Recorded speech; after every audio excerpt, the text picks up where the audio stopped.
Okay, here's from the state on follow-up. So again, just briefly, thank you, Your Honor. Uh, just to begin with, our learned brother at the other table has misstated the standard for a motion to dismiss, surviving a motion to dismiss under New Hampshire law. Under New Hampshire law, the facts supporting the claim must be credibly alleged, as well as the law, legal assumptions, legal presumptions, legal statements are not sufficient. The state's position was also incorrectly stated. Our position is there are no facts supporting the claims made by petitioner, and insofar as there are factual pleadings that are relevant here, those are simply legal conclusions parading as factual matters. Now, with regard to questions of, say, raising authentication and so forth, habeas corpus is not a substitute for appeal, at least not in New Hampshire. It appears that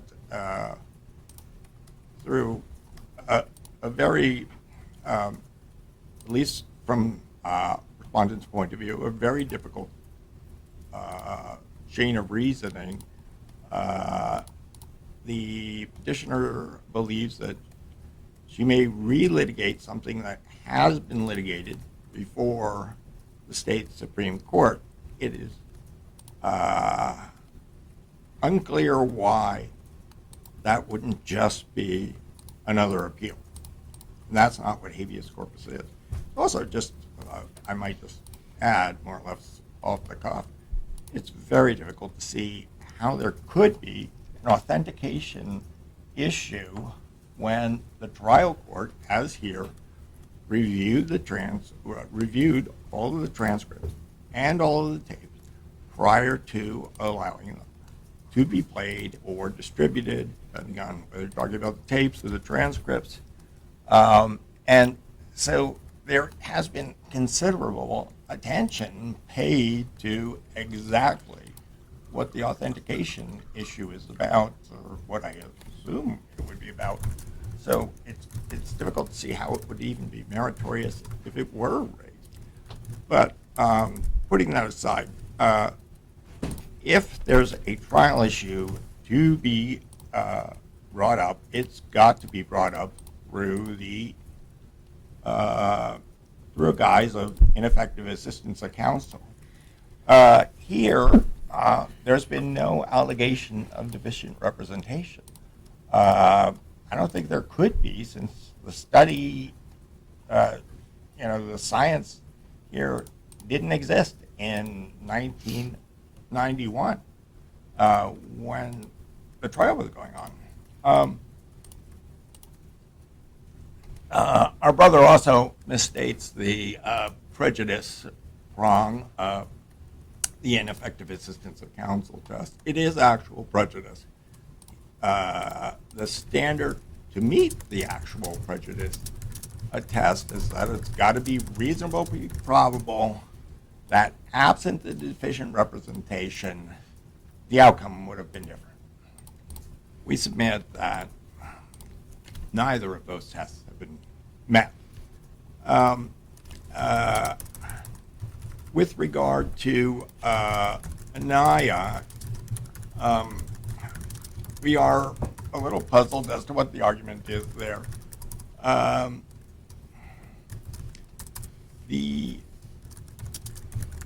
Under New Hampshire law, someone convicted as an accomplice to first-degree murder has committed first-degree murder.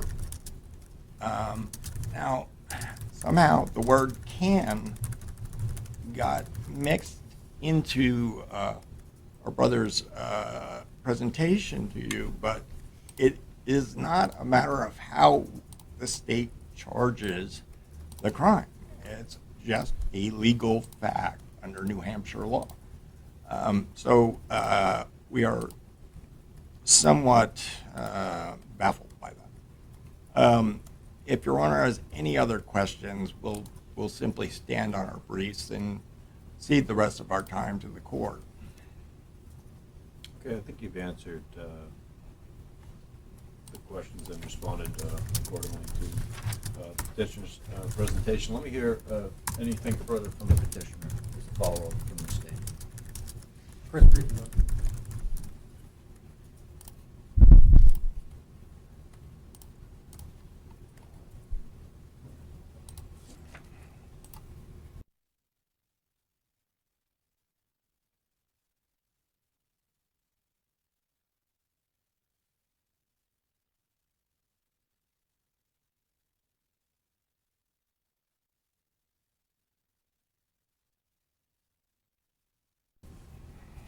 Thank you, Your Honor.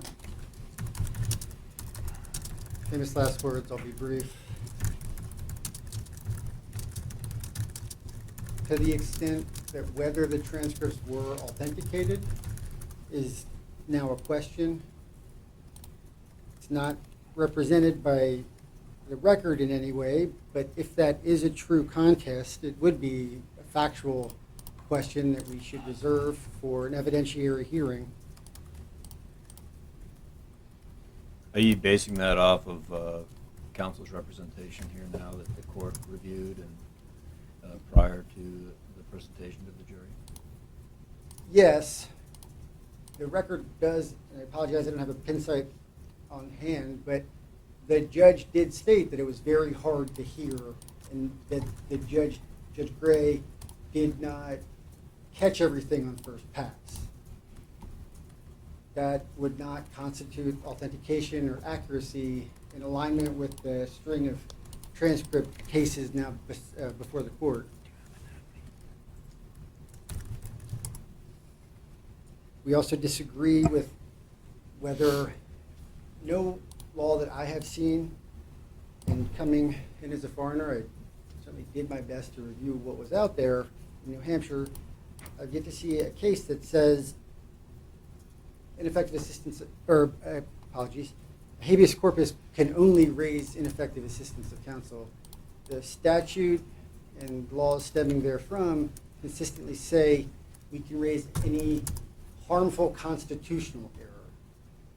So this mechanism is not restricted in any way to just the Sixth Amendment or ineffective assistance of counsel thereunder, but to the extent any issue is subjected to contest that we can't raise such ineffective assistance of counsel, I do appreciate that the state does recognize the appropriateness of ineffective assistance to counsel.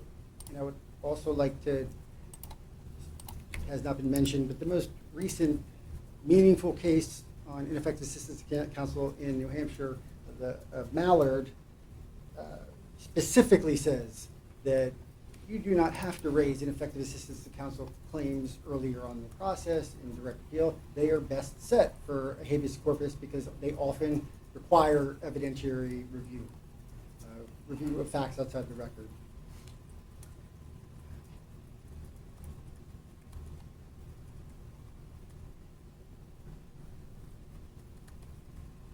We still do maintain we sufficiently pled the facts of the study and what was heard by the jury when being presented the transcript in their first hearing of the audio remains a factual question.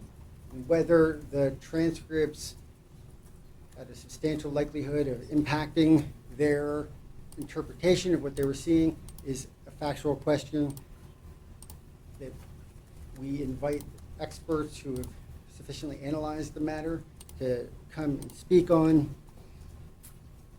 The instruction of the court, the state does spend a lot of time reviewing whether there is a presumption or that there is a presumption of a jury following the instructions given to the, or really throughout a trial, which we do not disagree with, we don't mean to interfere with, and we don't think we in any way attack that claim. We recognize there is a presumption.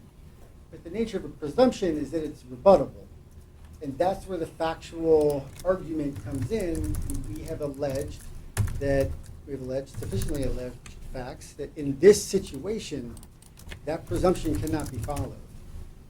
And the weight of the cognitive bias that's imposed under the conditions that were presented for the jury. And whether we have met that rebuttal also remains a fact that is better set for an evidentiary hearing. Unless the court has any further questions, we appreciate time and consideration. And we submit the rest on brief. Very good. Anything further from the state? Your Honor, I think I must correct myself. I must have misstated. It is not the respondent's position that only ineffective assistance of counsel claims can be heard in habeas corpus under New Hampshire state law. The claim I intended to make, but apparently misspoke, was that as this case is pled, the only possible avenue for relief in habeas corpus would be through ineffective assistance of counsel, which has not been properly pled. I would, well, let me just stop here. Okay. Anything further? No, thank you, Your Honor. Okay. The court's going to take this matter under advisement. We'll issue an opinion hopefully in the next 30 to 60 days. This matter's in. All rise.